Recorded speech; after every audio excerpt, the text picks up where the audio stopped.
Second salvo, 200 yards short.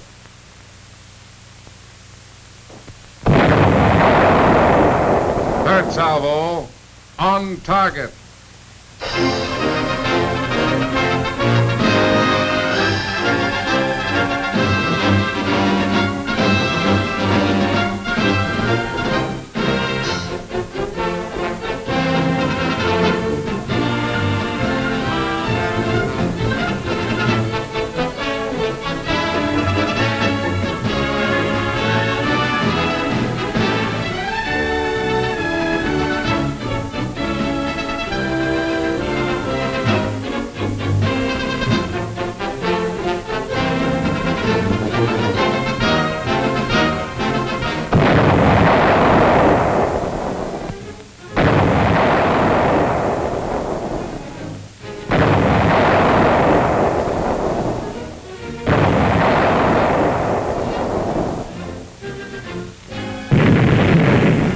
Long before Pearl Harbor, the Signal Corps of the United States Army knew it would take more than a telephone wire to connect this voice with all the other fighting units that had to hear it. They knew it would take radio transmission. Radio can reach these tanks wherever they are and tell them what's ahead. A radio transmitter could coordinate the movement of troops, bring tanks and infantry together at the right place at the right time. But it would have to be a mobile radio transmitter. And it would have to be a powerful transmitter to keep an unbroken contact between our forces on the ground, in the air, and on the sea. The control of widely separated forces, the timing of their action, the success of the attack depends upon reliable radio communication. Yes, the Signal Corps engineers knew just what kind of a transmitter it would take to do the job. But the big problem was to locate a manufactured transmitter of a design that would come close to these requirements. In this pre-war Hallicrafter's HT4 transmitter, the Signal Corps found many of the answers. It was designed especially for amateur use. It was easily capable of worldwide communication using either code or voice. Another great advantage was the fact that this Hallicrafter's unit had been on the market for several years. There was an opportunity to check its performance through the records of hundreds of America's hams. And these amateurs know good performance. It employed band switching in the exciter and driver stages, which made it possible to change frequencies very rapidly. Say W2 USA, W4 GWZ calling 20. I'm sorry, I have to interrupt. 4G George, repeating me now, W2 USA. The center of the traffic is hello 20, hello 20, back to you, or you stand by, because I'm out in the control making a station break. I want to still receiving the station, and I was reading that too fast. Calling 20, otherwise, calling any 20, I'm not sure that you're hearing me. But I would like to... Hello, CQ. Hello, CQ. This is W9WZE Chicago, W9WZE Chicago, calling CQ for any 20-meter phone and standing by. Go ahead, please. Okay, just a... Hello, W9WZE Chicago. Hello, W9WZE Chicago. This is W6QD, Los Angeles, California. W6QD, Los Angeles, calling W9WZE Chicago. Go ahead, Bill. Hello, W6QD, Los Angeles, California. This is W9WZE Chicago coming back. Good evening, Herb. Your signals are coming in fine tonight. R5S9. By the way, Herb, what are you doing on 20-meter phone? I thought you always worked CW. Now let's hear something about that marvelous California weather, eh? Alaska, Australia, Europe, South Africa. These were regular, almost daily experiences in many amateurs' homes, where Hallicrafters were rapidly shrinking this old world of ours. The transmitter that serves the Army must be able to perform anywhere and under all kinds of unpredictable conditions. Up to this time, no one had ever thought seriously of putting this sensitive, finely balanced instrument on wheels and bouncing it around foxholes. What about vibration? Where would the power come from? The job of toughening up the HT-4 to go to war fell on the shoulders of Bill Halligan, Bob Samuelson, Hallicrafter's chief engineer, and the hard-pressed technicians of the Signal Corps. There were few changes needed to adapt this unit to Army needs. There was good engineering and good sound construction in the set to start with. This was to be the new home for Hallicrafter's equipment. Everything needed to transmit and receive had to be packed into this small space. That would take some more good engineering. This demand was nothing new to these pioneers. There are no fixed limits in Hallicrafter's design or construction. There is always development, change, improvement. Many of the war adaptations were drawn from advanced developments that had been in the experimental stage for months. For example, in the pre-war model, plugging in a tuning unit might be quite a trick if the holes in the prongs couldn't get together.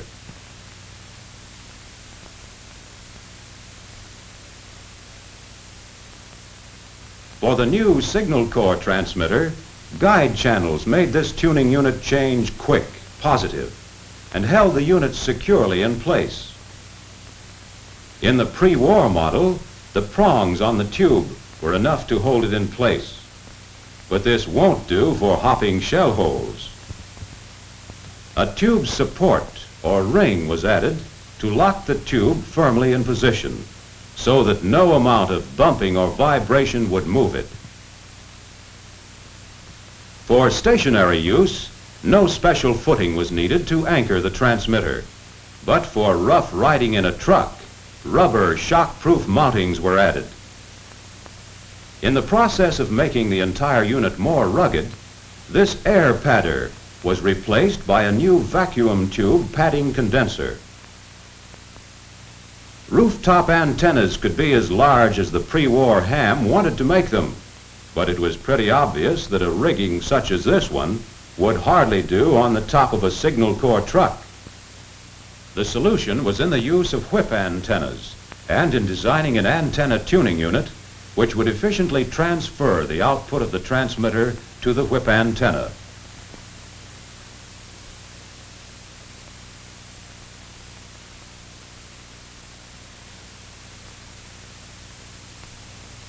Throughout all of these changes, to adapt a peacetime transmitter to wartime requirements, the high-quality standards of Hallicrafters were strictly maintained in workmanship, in design and construction, and especially in performance. When the Signal Corps inspected the first of Hallicrafter's transmitters armored for war, they found what they were looking for: a high-powered unit that had been made completely mobile, one that delivered good, reliable performance under all conditions. The first big job had been done well. Then came the warning of another, bigger job. Field reports indicate performance of SCR-299 exceeds expectation. Request you expedite production as much as possible. And in working man's English, that means let's go on production. This is the plant in Clearing, Illinois, where mass production of the new SCR-299 mobile radio station was obtained on a scale never dreamed of before in this industry. The key men for this tremendous production job were selected from the ranks of the American radio amateurs. These men had the know-how, the technical background and experience it took to get into action fast. This entire operation is headed by Herb Hartley, known to the amateur fraternity as W9WNG. This production was accomplished through the splendid cooperation of hundreds of loyal, skilled workers who realized how big the job ahead was and knew how to do it. It was achieved through the unfailing efforts of many suppliers and their thousands of workers who built the tubes, the transformers, the condensers, coils, insulators, the steel chassis, and all the other components that go in to make the SCR 299. And finally, the very design and construction of the transmitter lent itself to mass production better than any other pre-war domestic transmitter. The chassis was strong. There was room to work with sub-assemblies. This is the main assembly line, from the end of which come the completed transmitters. This is the feeder table for the main assembly line. Here the sub-assemblies are inspected or hooked up to other components. At the foot of the main assembly line, the transmitter looks like this: a steel base to which are added sockets for rectifier tubes. Then the bleeder resistor, which furnishes a constant load on the high voltage supply. Next, the filter choke and condensers, which supply direct current to the plate circuits of the transmitter. In wiring these parts, a great deal of time and work is saved by the use of pre-formed cables. The cables are cut, formed, and tipped, all ready for installation. And here's the base assembly, completed in just a little more time than it's taken to show it. Meanwhile, on the opposite side of the table, the power control panel is being assembled. These are the controls for filament voltage and modulator bias. The purpose of this panel is to group, within convenient reach of the operator, all the essential power controls. These cables here are cut to length and form over on the feeder table. Terminal lugs are soldered to the ends. Then all the other wires needed in the circuit are placed into position, bound together, so that soldering to terminals is the only operation needed in the final assembly. This is the power panel cable. When wiring is completed and the switches and fuses have been installed, the sides are joined to the power control panel, and this unit is ready to join the main assembly line. The transmitter begins to take shape as the base is joined to the power panel unit. Electric hoists are used for ease and accuracy in handling these parts. Now the main power transformer is set in place. This is the unit that steps up the input to the high voltage required to operate the final amplifier and modulator tubes. After the transformer is connected, the entire deck or base is hoisted to a dolly to make handling easier. There's high power equipment on this deck, and it's heavy. The second deck contains the audio driver stage and modulator of the transmitter, which makes possible radio telephone operation. This entire unit, built in another plant, has been inspected on the feeder table and requires only a modulation transformer and the phone CW relay to be complete. The top deck of the transmitter, the radio frequency section, begins with the installation of the exciter assembly, which is fabricated at Hallicrafter's 26th Street plant. 3 separate tuning units may be plugged into this assembly, any one of which may be selected by the band switch. The panel is joined to the frame so that shafts and controls can be properly placed. This is the extension shaft to the band switch.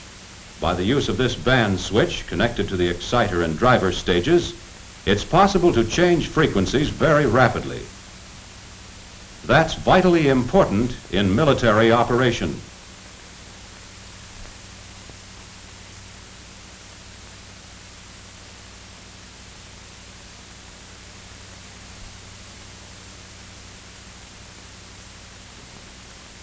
The final amplifier tuning condenser assembly was built as a unit on the feeder table. It is placed carefully in position. Before this radio frequency deck joins the main assembly line, the standoffs are added. The exciter to modulator cable is hooked up. The neutralizing condenser is mounted on the standoffs.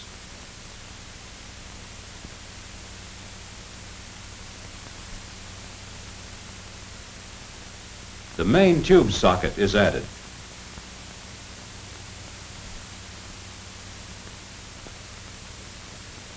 Here are the antenna binding posts through which passes the output of the transmitter. This unit is now carefully inspected before it moves into main assembly. Every element, no matter how large or small, is inspected and tested before it goes into a transmitter. When the radio frequency deck joins the main assembly here, the big job is nearly done. A steady flow of finished units has been made possible by intelligent planning of the work at all Hallicrafters plants, perfect coordination with the suppliers and subcontractors, and hundreds of skilled and tireless hands. Now the relays are covered. The smaller tubes are set in place, and the completed unit is ready to leave the assembly line. The transmitter is now ready for the first of many tests it will receive before it earns the stamp of final approval. This is the electrical testing room, where the transmitter's output, modulation, and keying are accurately measured and recorded. This work calls for plenty of technical skill and knowledge, so the staff here is principally made up of experienced radio amateurs. Signal Corps inspectors watch closely these important steps in controlling both the quality and performance of the transmitter. This test measures the radio frequency output of the transmitter. Instead of allowing the signal to radiate over an antenna, these bulbs, called the dummy antenna, convert the RF output into heat. Another important test is the one made for overload. The purpose of this is to make sure the relays respond properly to protect the circuits. This is also done to determine the capacity of the entire transmitter to absorb a temporary overload in normal operation without breaking down. Next, the transmitter is given a trial at sending code signals. When operated in this manner, the audio amplifier and modulator are not used. The flashing of these rectifier tubes shows how the key simply makes and breaks the output to form the characters of the telegraph code. To check how well the transmitter responds to all essential voice frequencies, the oscillograph is used. This detects any distortion and locates at what point the distortion occurs. This transmitter shows a normal frequency response. When the lid goes on the transmitter, that means it has passed all the electrical tests with an A1 rating. It's ready now for the Signal Corps truck. In another part of the plant, radio receivers are being mounted on a table assembly that makes up the listening end of this communication unit. Each table is equipped with two similar radio receivers. One operates on the main power supply, and the other from an auxiliary battery. The entire assembly is tested for proper operation as a unit. The two receivers can be operated simultaneously. This is the speech amplifier. Two separate operating positions are provided. Part of the table assembly includes two loudspeakers, two field telephone instruments, and a portable typewriter. This is the final step in assembly, bringing the transmitter, the receivers, and the accessories together and installing them in the truck. Once the equipment is mounted inside this door, it becomes officially the SCR 299. It's on the way to the front. Easy does it. There's no room to spare here, and there's plenty more to be put in. Every inch of space is accounted for in this truck, and these men know how to use it. A place for everything. and everything goes right into place quickly and securely. While the transmitter is being bolted to the floor, the table assembly with its receiving equipment moves in. Accuracy in design and construction makes it possible to save many valuable hours throughout the entire production and assembly of the unit. There goes the wall cabinet that holds the additional operating parts, extra coils, tuning units, condensers. And here's the bench that contains the tools and spare parts, a radio man's hope chest. And this is what it looks like when the operators step in. At the far end, the transmitter with the antenna tuner on top of it. On the right, the wall cabinet. On the floor, the long bench for the operators. Both of these are storehouses for parts and accessories. On the left wall of the truck, the operator's table with two receivers, speech amplifier, control panel, and below, an electric heater and the two field telephones. There goes the SCR 299 out into the field to make its final test on the air. There's just one thing missing. Where's the power coming from? The Signal Corps provides for that in a portable gasoline-driven generator that rides in this trailer behind each truck. This generator supplies standard lighting current, 117 volts AC. A transmitter and receiver that operate on this current can be hooked in to power almost anywhere. Here is the mobile power supply. A remote control from the truck to the generator makes it possible to start and stop the generator at will. The operator prepares for the air test. His first call is to Central Control Station. WXYK, WXYK4, calling for a check on the quality of this transmission and standing by. And here is communication going off to war. Over these ramps roll hundreds of units that will carry the voice of victory to every corner of the earth. Like the champion thoroughbred it is, the SCR 299 rates a whole boxcar to itself.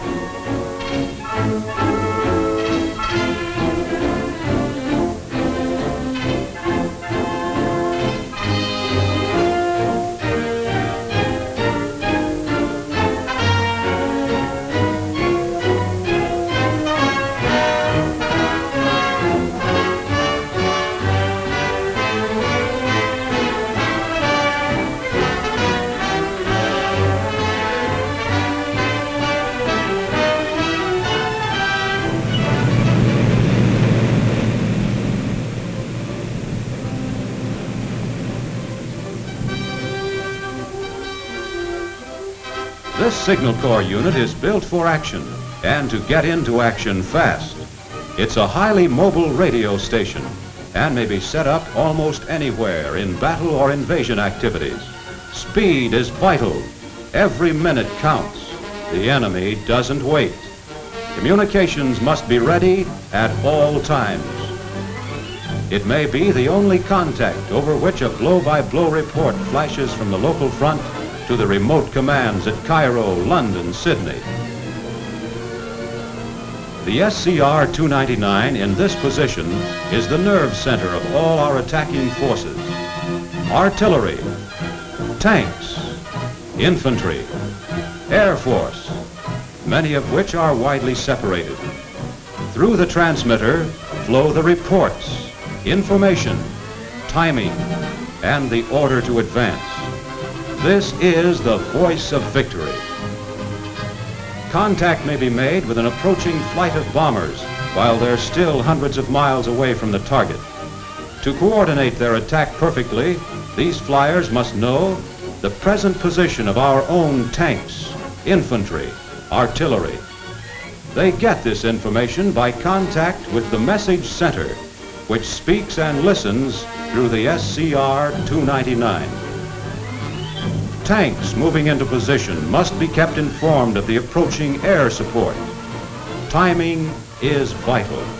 And the timing of all these movements is controlled through this voice by direct contact with the Armored Forces headquarters. From many small stations scattered miles apart along the battlefronts comes the flash news, the observations, the unexpected, all clearing through this central station. That's how radio helps to time these big movements, make them strike most effectively and with the minimum loss of American lives. Radio communication units are among the first pieces of equipment to go into action, whether the attack is on land or sea. Radio communications stay in the fight as long as there are men, guns, ships, and tanks on the move. For the life, death, or victory of all of them depend upon this command: get the message through. Perhaps one of the most important messages ever issued is the one you're about to hear from Major General Harry C. Ingalls, Chief Signal Officer of the United States Army. General Ingalls. I'm speaking now as one American soldier to another, for we in the armed forces regard each of you men and women in this audience as being one of us and working shoulder to shoulder with us.